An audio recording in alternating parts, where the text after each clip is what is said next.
Ladies and gentlemen of the crypto space, we're live on a Monday, January 2nd at 11:36 a.m. And it's good to be back. It was a nice Christmas break, nice New Year's, friends and family. Obviously, I took last week off. The lighting is off a little bit. Got some nice coloring going on. Good, good, good, good. Um, so obviously, markets don't stop when you take a break, and everything proceeds. And there was not much last week. It was relatively calm, and I expect a fair amount of complacency, low volatility, relative calm for the most of the foreseeable future. I don't see any significant volatility on the horizon. That clearly doesn't invalidate or the potential of such a phenomena.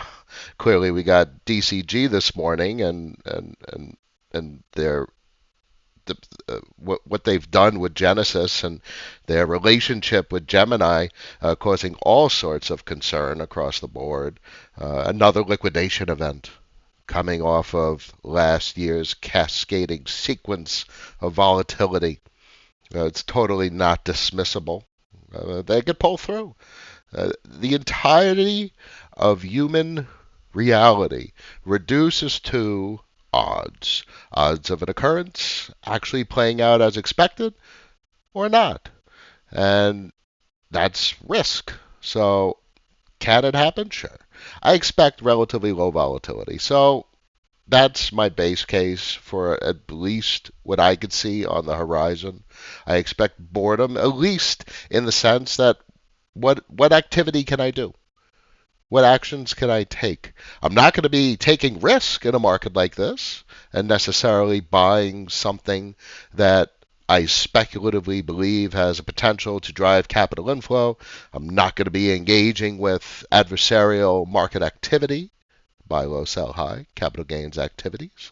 Um, Not necessarily going to be trying to purchase uh, ownership in a cash flow positive enterprise, especially from a stock market perspective. Crypto markets, obviously, we look to the traditional indicators, which I'm not going to digress into.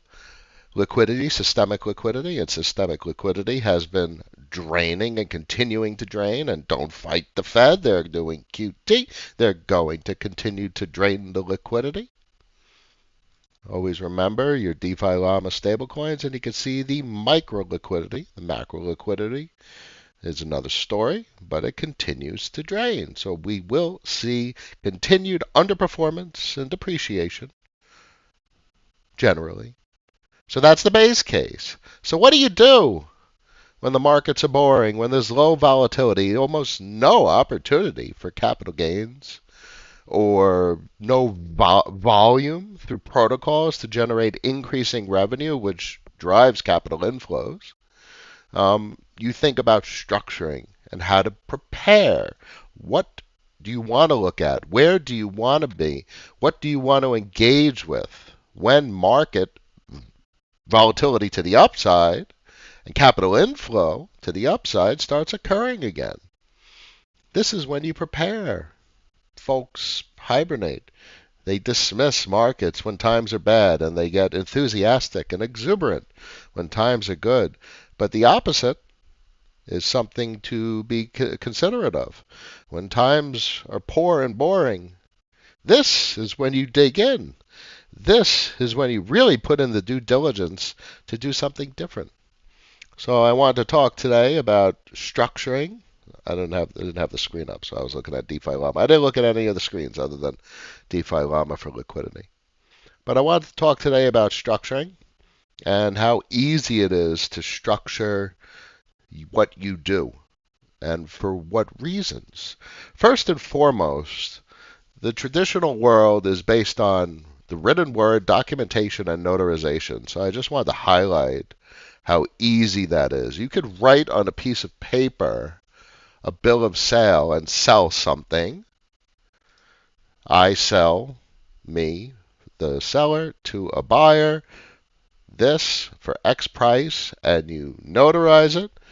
And that is like compilation of a piece of software, and the execution of that software goes through a court. So that bill of sale holds up because both parties were present in front of a third person that confirms, notarizes that that document was in fact signed by the two parties wishing to engage with the bill of sale. So that's literally the core of everything before what we play with in smart contract land, where you could do things with an a completely unbiased third party, a party that is a piece of software. And that's why we're so interested in crypto technologies and blockchain technologies and deterministic contracts. It gets rid of a human third party and replaces it with something that is going to behave as expected, unquestionably. So this is a very, very, very powerful website in the case of the traditional world or the real world or, courts and governments and all that stuff. Write on a piece of paper, have it notarized, and it's meaningful. So, structure of an organization. So typically people, they're buying and selling things from a personal account, which implies that they own something.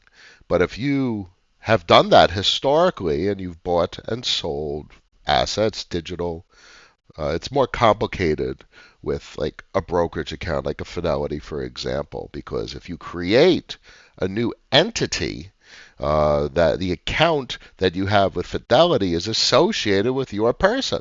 It's already associated with an entity, so you have to create another entity. So how do you create a new entity?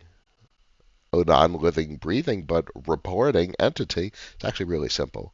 IRS.gov, and you click the Apply Now button, and they give you, when it works, because the system is down for maintenance a fair amount, but they print out an EIN number, and that is a tax reporting number. And with that EIN number, it could be a sole proprietorship, a partnership, or something that does not necessarily require reporting.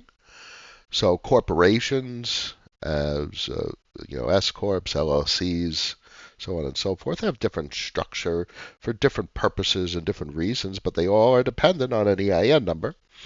Bottom line is a sole proprietorship with an EIN, you create an account at Fidelity. You have the EIN, the tax reporting number, you have your business name, which you create it out of nothingness. Maybe you write on a document, and there's a couple of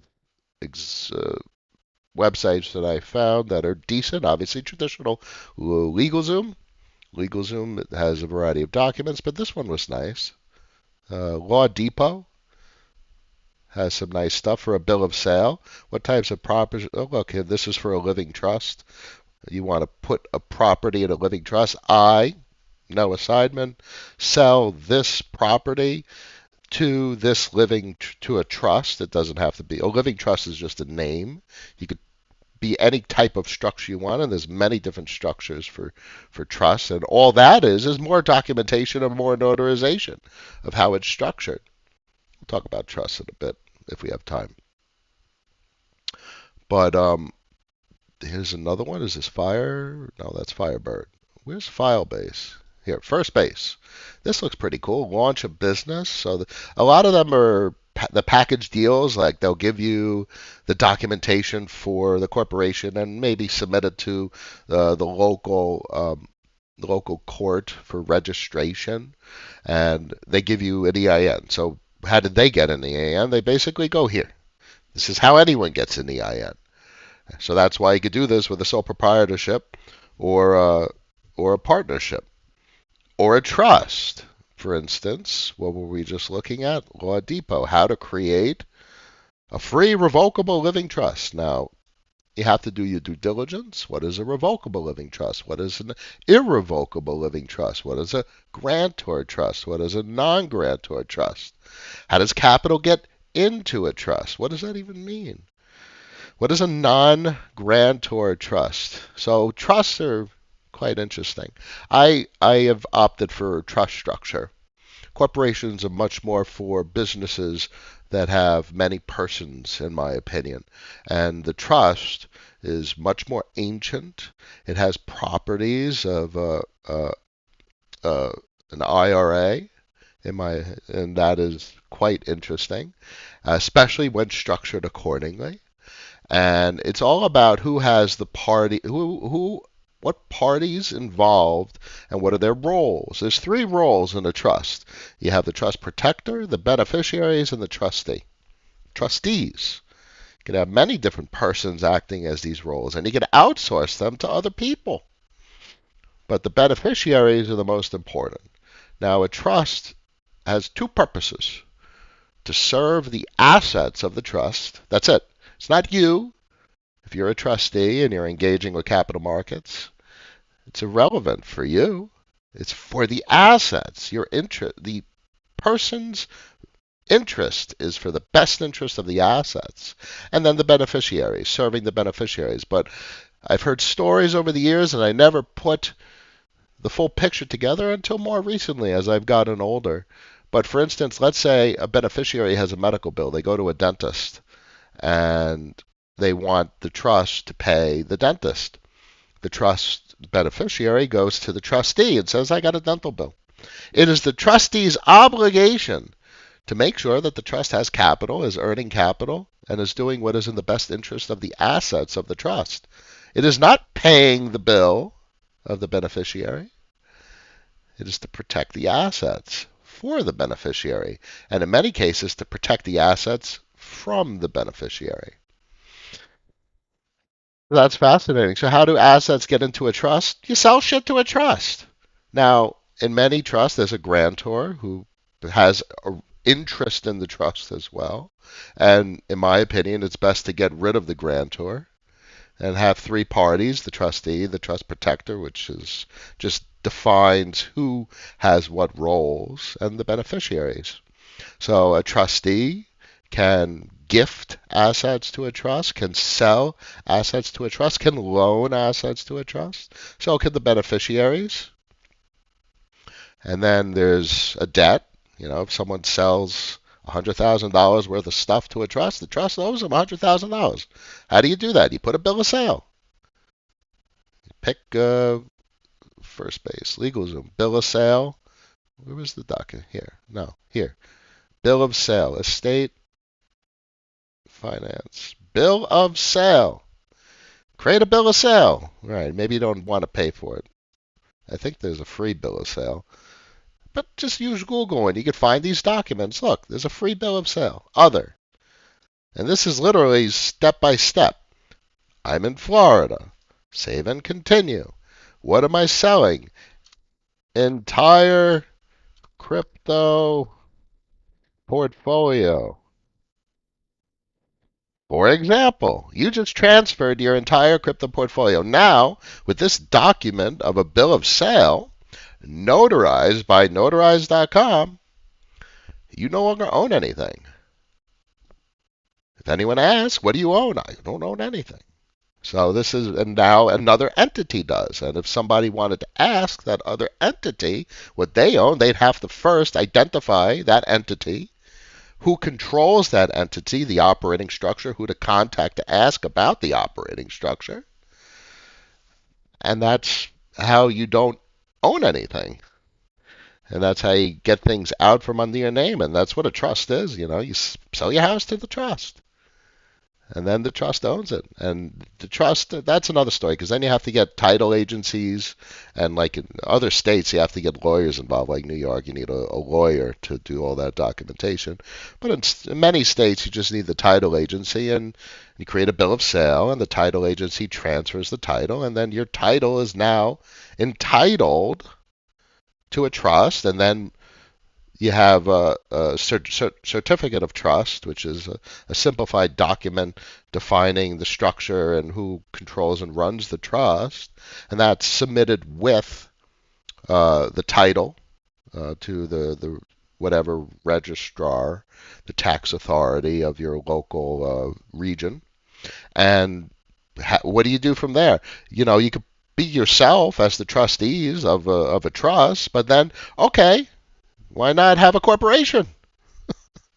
You incorporate, and now the corporation is the trustee of the trust. And you put it all on paper. You go to notarize.com, And this is how what they have always said historically with the nesting of structures. A corporation owns a corporation owns a corporation that controls a trust, and nobody knows who runs anything, and nobody knows what assets are in the organization because it's a nested Russian nesting doll structure, all based on this one button of printing an IRS tax ID. It's just quite interesting. Now, I kept mine simple because I'm the trustee and I manage assets. I know what I do. Everyone knows what I do, and I follow the rules. I follow very nice rules that clearly indicate that a trust is basically the origin, the history of the IRA, the interest free retirement account, or deferred. And it's very powerful, a great way to structure things heading into the future. Now, obviously, it's a pain in the neck with regard to capital gains. There's a lot of reporting involved, which is why we often talk about ownership and cash flow positive and more of a Buffett mentality where we're getting income, which is comparable to a dividend. And dividends that are extraordinary. So, what is extraordinary? Extraordinary is typically referred to as greater than 10%. Now you can look, and obviously there's a lot of terminology that historically applies to stocks, but one could simply extrapolate and by definition of fiduciary responsibility, say that this is a dividend, even though the intent of the documentation is applied.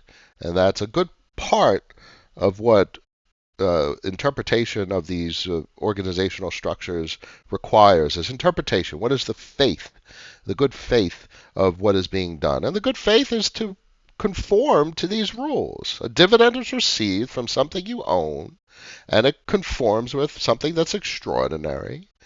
And if the fiduciary does not apply or pay it to the beneficiary, the dividends are allocable to corpus under the terms of the governing instrument. What does that mean? So, terms of the governing instrument, words on paper that are notarized.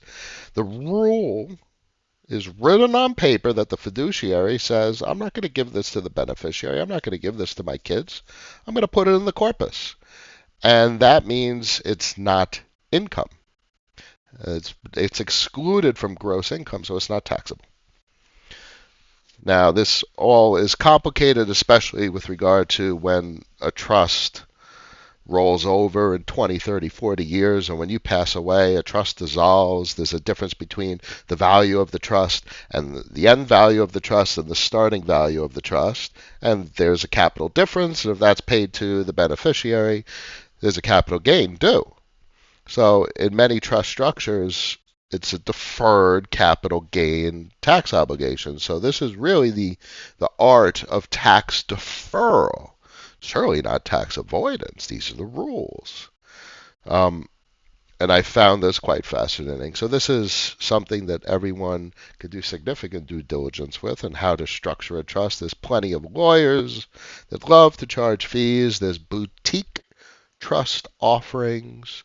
There's boilerplate trust offerings, and then there's always just due diligence, reading the law and writing on docs.google.com and getting a PDF export and going to notarize.com, and here's the rules, the operating procedure of the trust.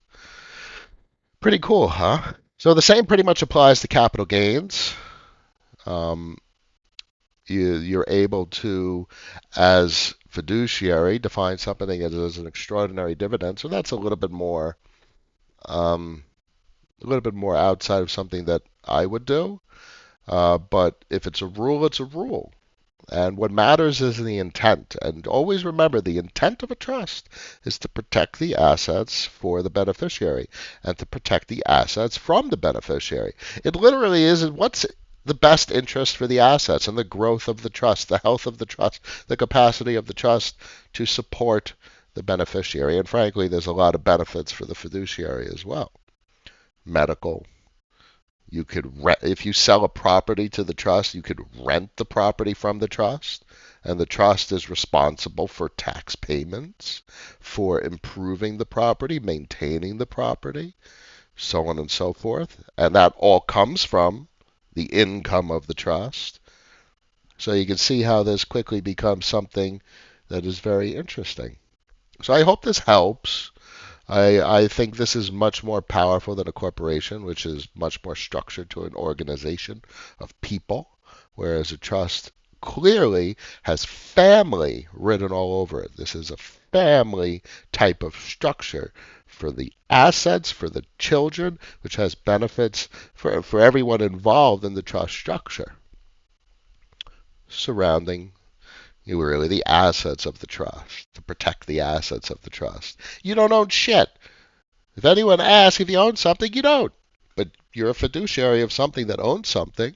So this is how you separate yourself from your assets. And the best part is your name isn't on property, your name isn't on assets, and the beneficiary, you have a document which you could submit to, Charles Schwab or Fidelity if you pass, and here's the rules of the trust, and this encompasses a last will and testament. It's much more robust than a last will and testament because there's something called spendthrift provisions. And what does that mean? That basically means you can literally put words on paper that define limitations of the beneficiaries. Maybe if I pass away, my children don't get access to the trust, but I've assigned backup trust protectors, and they could assign a different fiduciary. They could assign a corporation, a service as fiduciary, and then that executing fiduciary must follow the rules that I set forth, that I write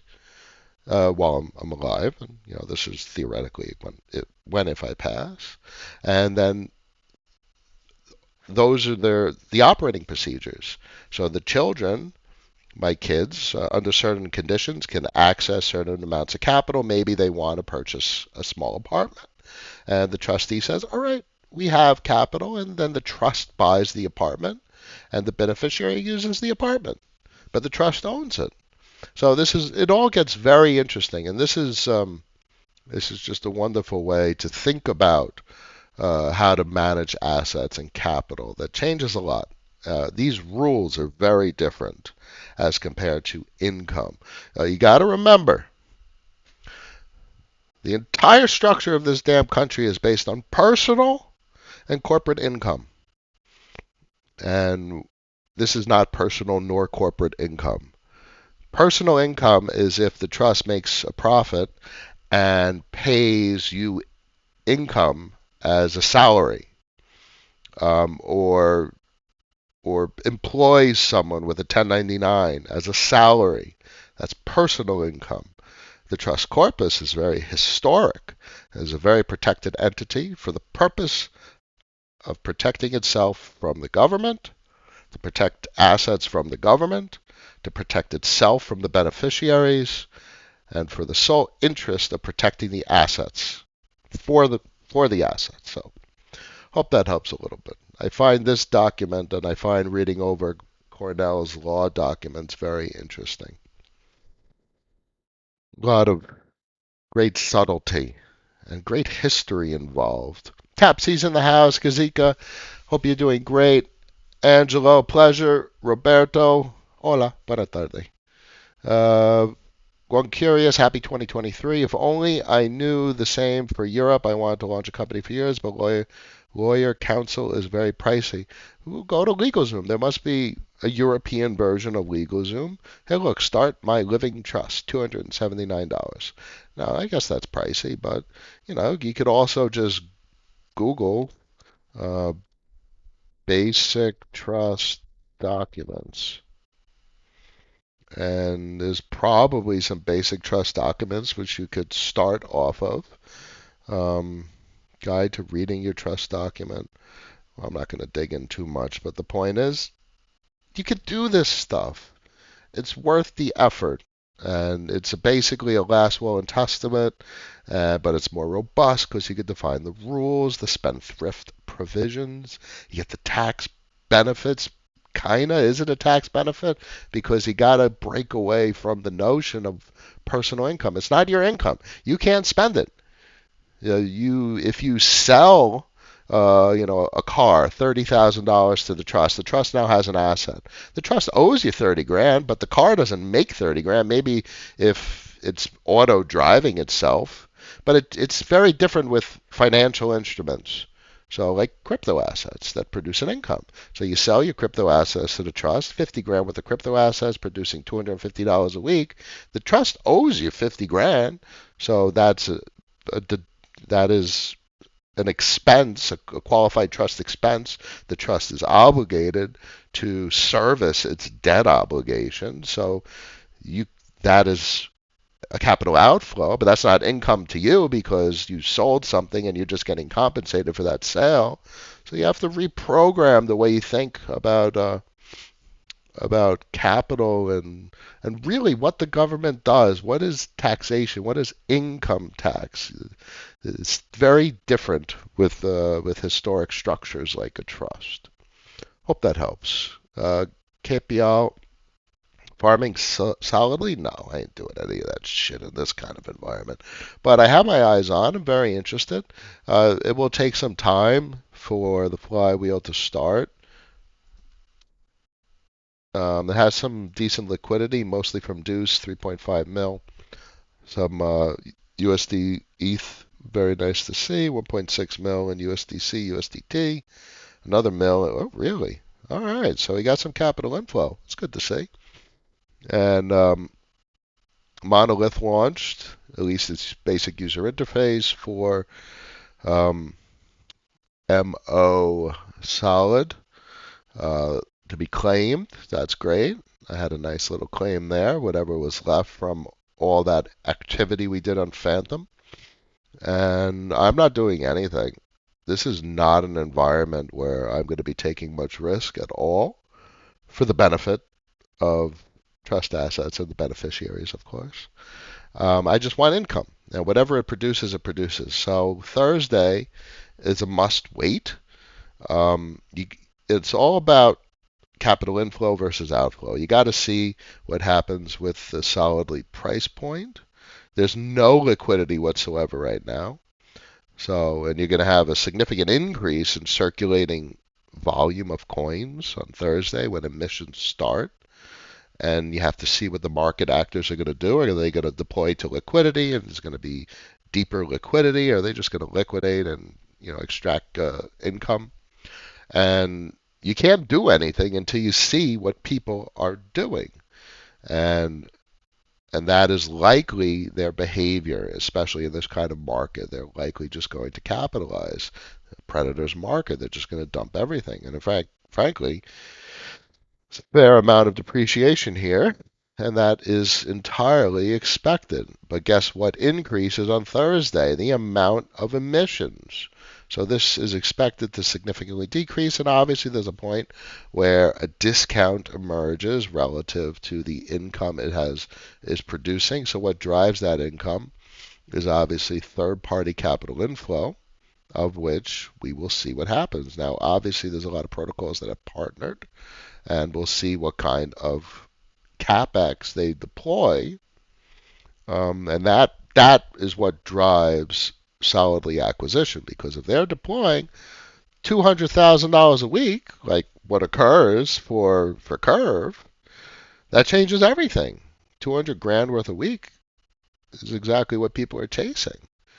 Well, at least that's what retail chases. Now the protocols are chasing liquidity depth incentives, as well as emissions, the whole Frax game and the whole Aura balancer game. That's why Frax is interested in Aura and balancer now. I think that's going to be a nice diversification. I think that'll only strengthen their strategies and how they execute in the market. So, but that's what this protocol historically tried to offer, what it does offer with its other forks. But this isn't a fork. This is a version 2.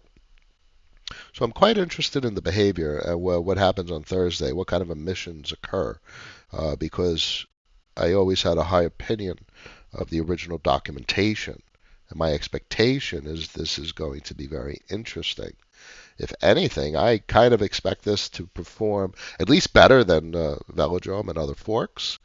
I expect this to actually have interesting performance, comparable if not superior to Aura and Balancer. I think this has probably the most interesting flywheel design in crypto. It's better than Curve. Whoa, look, you know what it takes for me to say something like that? That's but that's the case. But lindiness, time in market, first to market. So it's like Bitcoin. Nothing's going to have a higher market cap than Bitcoin for a fair amount of time. Been talking about the flippening for years. So, but that's the whole case. You have better tech that doesn't necessarily supplant the historic tech. So hope that helps in expressing my opinion of this. I wouldn't do anything now. You sit and wait. And I have no interest in acquiring necessarily any more under these market conditions. And the only thing that I have with regard to exposure is historic positional carryover into this new iteration, the monolith. I hope it produces an extra couple $100 a week. That would be very nice to see. Tom, a pleasure. How are you? It's a captain in the house. I'm just saying, guys. Tabsy, what is the upside you're experiencing to becoming a trustee and managing the assets through the trust instead of owning it outright? Well, if you make capital gains or click a dividend button, you owe income tax because it's personal income.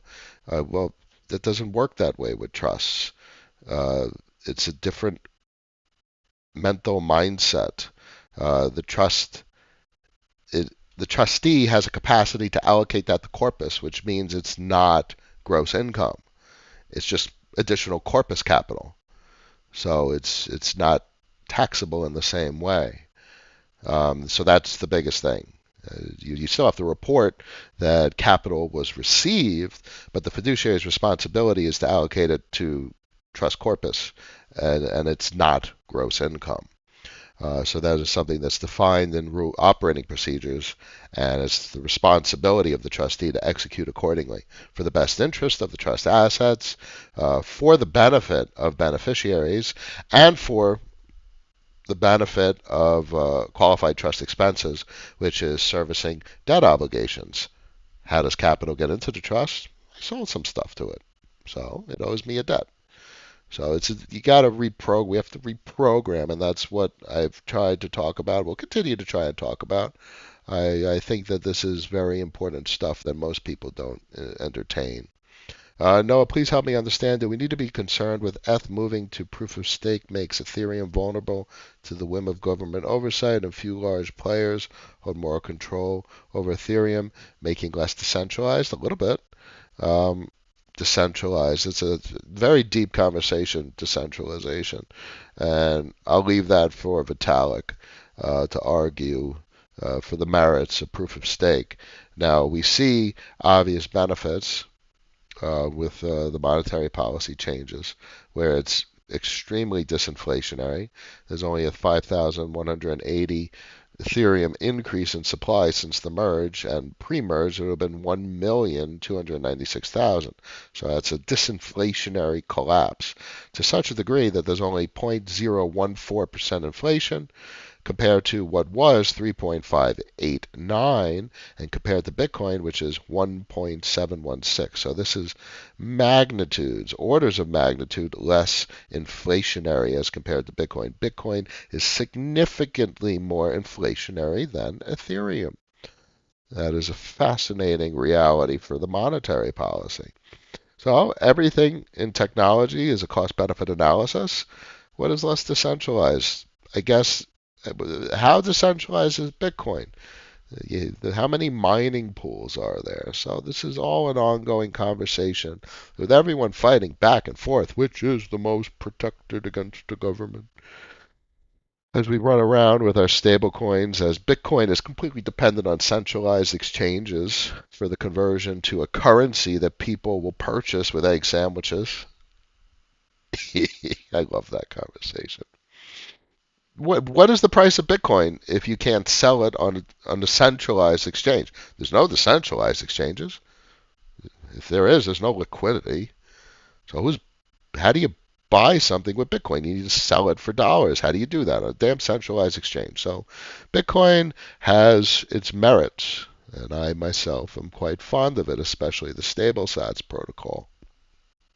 But it's susceptible to the same burdens as almost everything else. You can't buy an egg sandwich with it unless someone buys it from you using a dollar, which then someone will buy from you those dollars using an egg sandwich. So just remember that when all this fear goes around about which is more decentralized. So don't drive yourself nuts. I'm quite fond of Ethereum. I'm not fond of it too much as an asset to hold. I'm more interested as it as a currency because you need to spend it to engage with the network. So you need to have some of it. But I'm not too fond of thinking of interacting with it in an adversarial fashion from a capital gains perspective. I don't want to do that. I want to own protocols where, oh shit, Ethereum went up in price, they're going to sell it for stable coins. Oh great, I'll take those transaction fees. Thank you very much. So that's more of my perspective. So what protocols are those? It's very obvious culprits.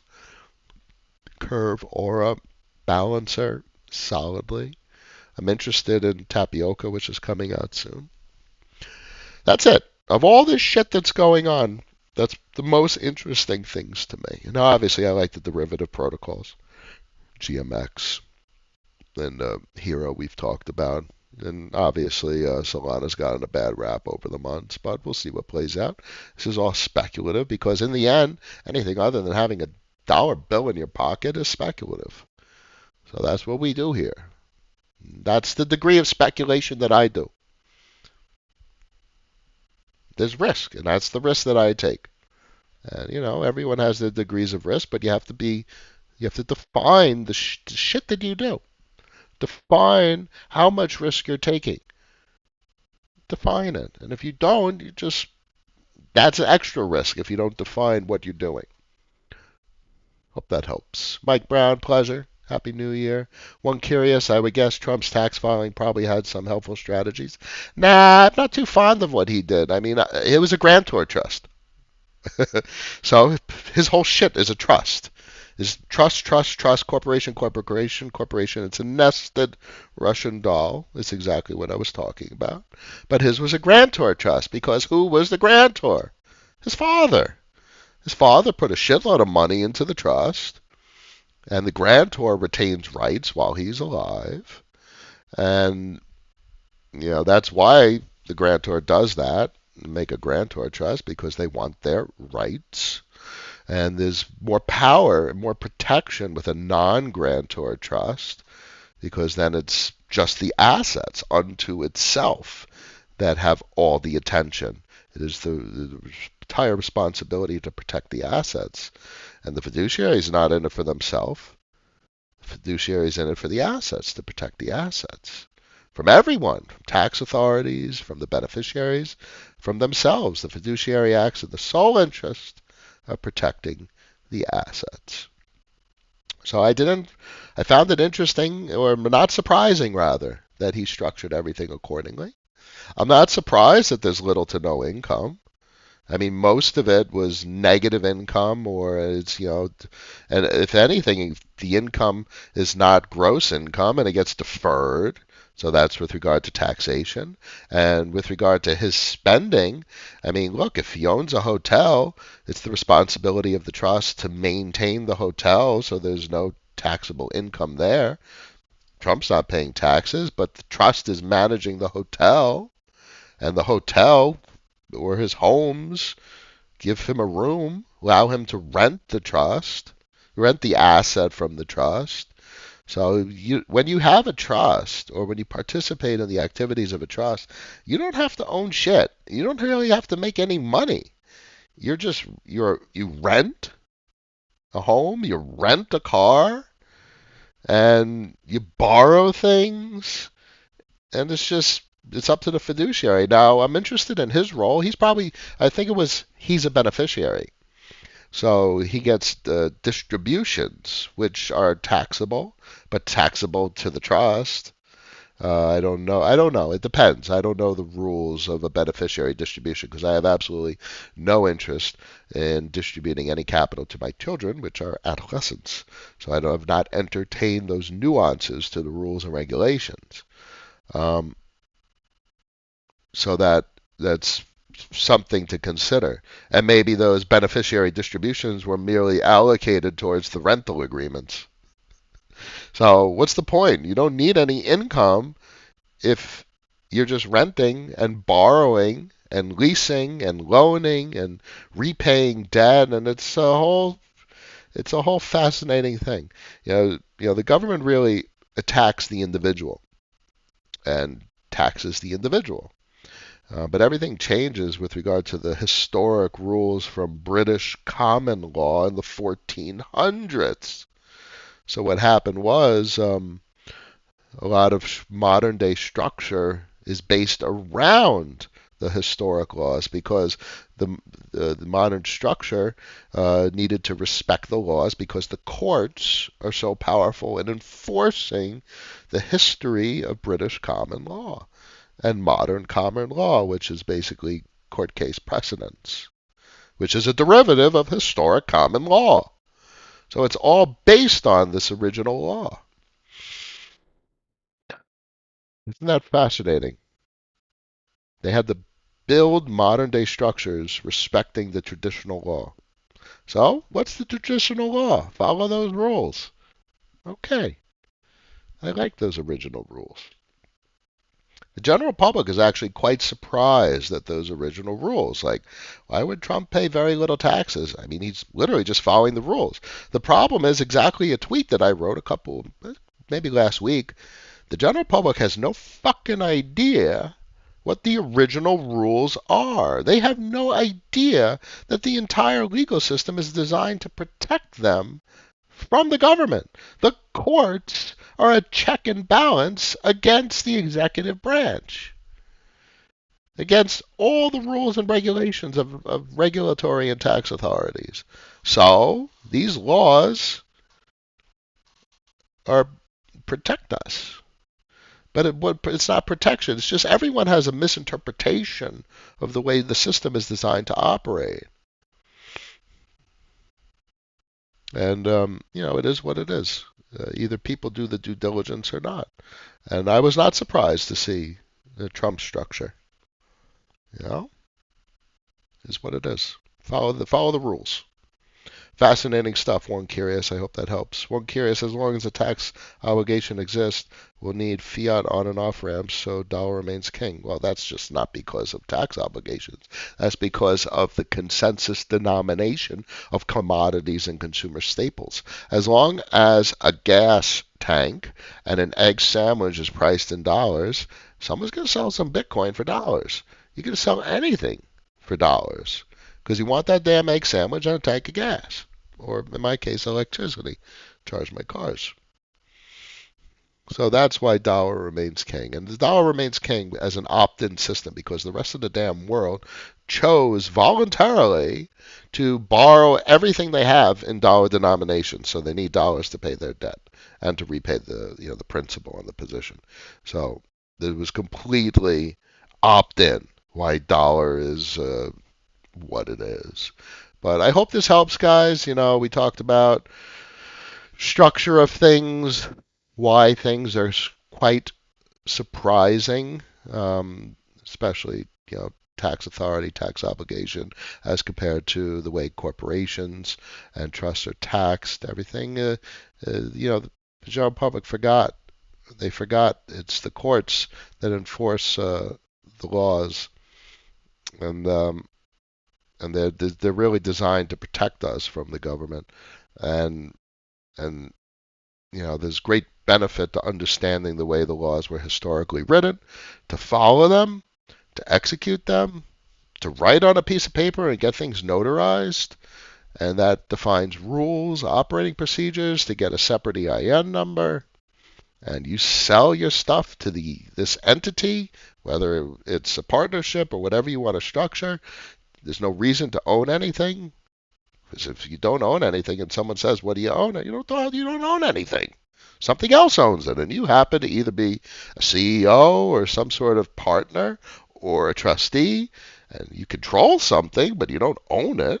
It's just semantics there, but it's meaningful semantics because there's history, there's legal precedence, and it's meaningful. It's a true statement. I do not own anything.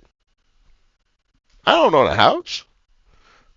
Well, I own cars, but that's just because I didn't want to sell them. Subtleties. What are we buying? Nothing in this market, my friend. Buying egg sandwiches.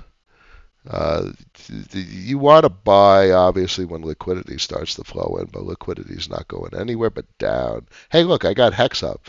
Man, this thing is fucked. I don't understand how this is exactly why this is why the majority always lose. They just buy into false narratives. It's such a shame. Anyway, so let's look at liquidity real quick in this system. And it hit, I believe that's 200 SM. No, that's 100 SMA. Moving average support on the weekly. Support. I don't think it really is support. I don't know what is support or resistance in this presentation. But that thing got hit hard with a RRP spike into the end of the year, $2.3 trillion. And, you know, they're going to push and tighten things until something breaks. And you get your resonance. Look up the word resonance. It's acoustic resonance. It gets bigger and bigger. And this is the acoustic resonance. Golden Weimar. There's a reason it did this. This is literally a visual presentation of resonance. Higher peaks and troughs.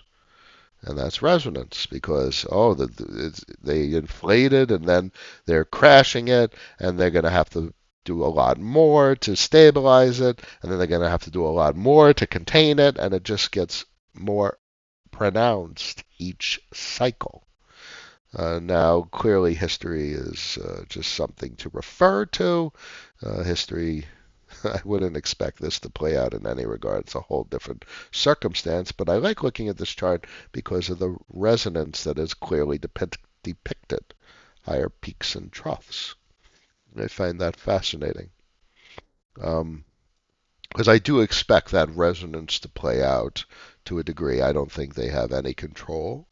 I don't think I don't think the Fed funds rate is meaningful in many regards. All it does is follow T-bills, T-bill yield, and they play with their interbank interest rate numbers to finesse the Fed funds rate. You don't set the Fed funds rate. You finesse other values that move the FFR into their target range, and that's basically how it works. So once again, most don't understand how it works, and sure, I don't entirely understand how that works, but look into it. And the more you understand the way the system works, the better you're able to navigate the system. I talked about solidly, focused composure. It launched. That's it. It's, it's very nice to see where it came from and how it got to where it is now, and a version 2 type of implementation. And Monolith opened their claim page, so you get your MO solid. No liquidity. Wouldn't touch it with a 10-foot pole. But I'm curious to see how it sucks in capital by offering incentives. And I'm not going to be the person that participates in that. I want to be the person that sucks out capital. I don't want to have my capital sucked in. I want to capitalize on the protocol drawing in capital, and I'm getting returns from other people trying to capitalize. And that's what I look forward to with whatever is left over from Phantom days. Hope that helps. I like the egg sandwich analogy. I think of it as a redeemable promise. Yeah, listen, it's all about commodities and consumer staples. What else matters?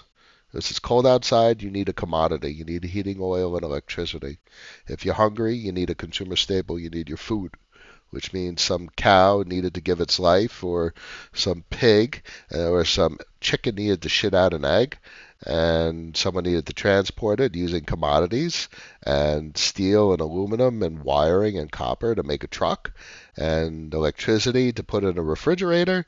So you could drive to the market to purchase it using dollars. That's the bottom line. 26 people in the stream, 14 likes. Thank you all for sticking around. Fun topic today. Monday, January 2nd, 12:26 p.m. As always, tell everyone to subscribe. If they don't listen, I can't help someone do better, and I want everyone to do a little bit better. I wish you all a good one. After party on Discord. Still the most rational community in the entire crypto space. I appreciate everyone in there. I'll see you again on Friday. Peace.